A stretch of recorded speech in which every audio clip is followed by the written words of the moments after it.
आमदार खासदारांच्या मुलांना आणि कुटुंबियांना उमेदवारी नाही। महापालिका निवडणुकीच्या पार्श्वभूमीवर भाजपाचा मोठा निर्णय। राज्यात कुठेही आमदार खासदारांच्या मुलांना तिकीट नाही। इतके वर्ष लढलो, मुंबईला कुणी हिसकावू शकले नाही। काही झालं तरी भाजपला हरवायचं म्हणजे हरवायचंच। कुणी येऊ दे अथवा नको, मी लढणार। पदाधिकाऱ्यांच्या बैठकीत उद्धव ठाकरेंचा निर्धार। मनसेचा उद्या रंग शारदामध्ये मेळावा। पालिका निवडणुकीच्या पार्श्वभूमीवर राज ठाकरे कार्यकर्त्यांना करणार मार्गदर्शन।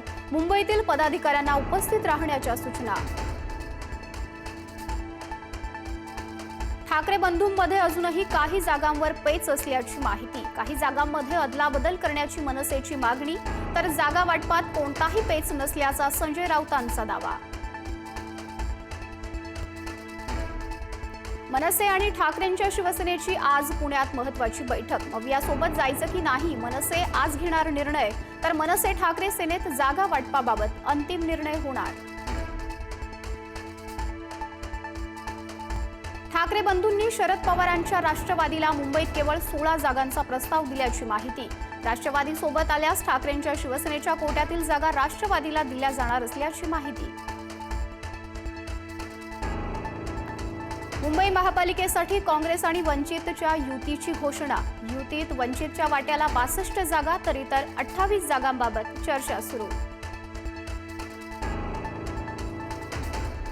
मुंबई महापालिका संदर्भात आज भाजपची उच्चस्तरीय बैठक। जागा वाटपावरही चर्चेसह मुंबई पालिकेसाठी पहिली यादी जाहीर होण्याची शक्यता। भाजपाची उमेदवारांची नावं निश्चित झाल्याची माहिती।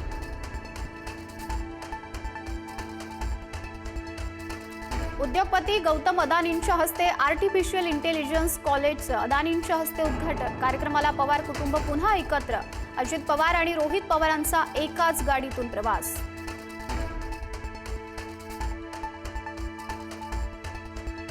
बारामतीतील कार्यक्रमात शरद पवार आणि अजित पवारांमध्ये चर्चा। अदानींचं भाषण सुरू असताना काका पुतण्यामध्ये संवाद।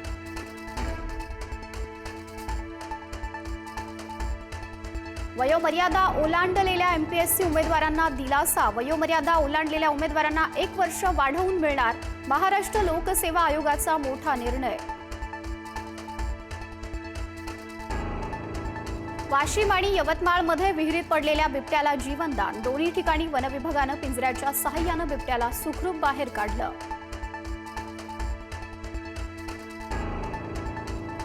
पुण्यातील गांजवे चौकात 2 वाहनांमध्ये अपघात। कार चालकानं अचानक रस्त्यात कार थांबवल्यानं एक बस दुसऱ्या बसवर आदळली। कार चालकाला मारहाण।